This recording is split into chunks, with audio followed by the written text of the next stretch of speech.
Assalamualaikum warahmatullahi wabarakatuh dan salam sejahtera untuk kita semua. Saya Raisa Cecil Novisia, mahasiswi Fakultas Hukum semester 2 Universitas Surya Kencana.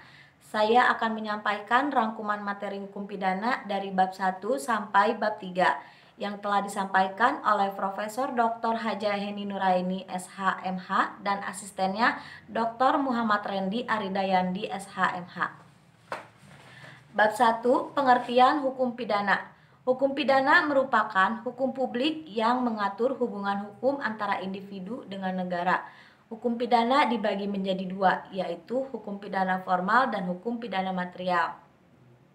Hukum pidana formal yaitu peraturan yang memuat hak atau cara-cara negara untuk memberikan pemidanaan terhadap orang-orang yang melakukan perbuatan yang terlarang. Sedangkan hukum pidana material terbagi menjadi tiga, yaitu pertama, keseluruhan peraturan yang memuat larangan. Kedua, berisi keharusan dan lapangan. Ketiga, mengatur tentang siapa-siapa yang dapat dimintai pertanggungjawaban berdasarkan asas kesalahan. Fungsi hukum pidana terbagi menjadi dua, yaitu fungsi umum dan fungsi khusus.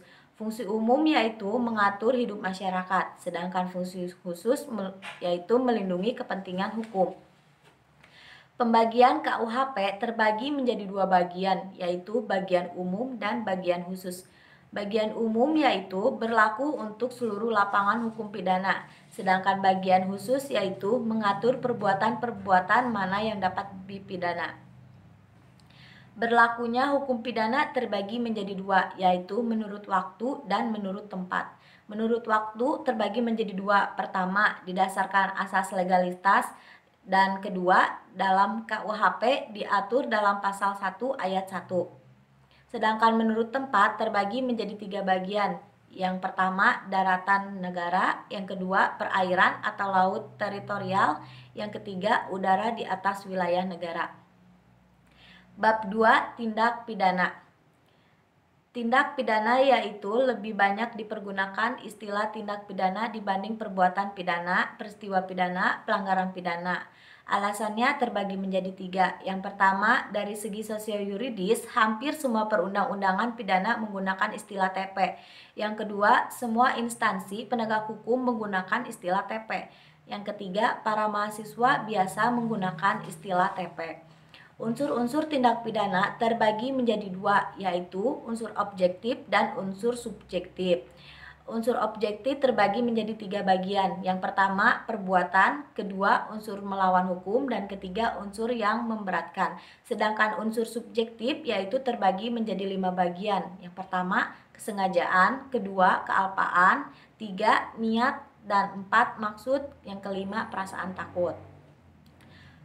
Bab 3. Pembaharuan hukum pidana di Indonesia. Metode pembaruan KUHP terbagi menjadi dua bagian, yaitu evolusi dan kompromis. Evolusi yaitu pembaruan yang dilakukan dengan cara menyelipkan pasal-pasal baru dalam KUHP. Sedangkan kompromis yaitu pembaruan yang dilakukan dengan cara menambah atau menyelipkan bab baru dalam KUHP. Cara-cara melakukan pembaruan KUHP terbagi menjadi dua, yaitu kriminalisasi dan dekriminalisasi.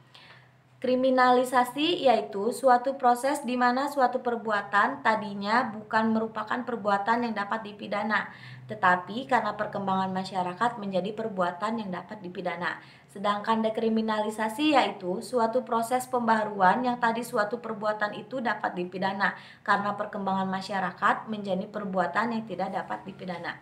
Demikianlah materi yang saya sampaikan. Wabillahi taufiq wal hidayah. Wassalamualaikum warahmatullahi wabarakatuh.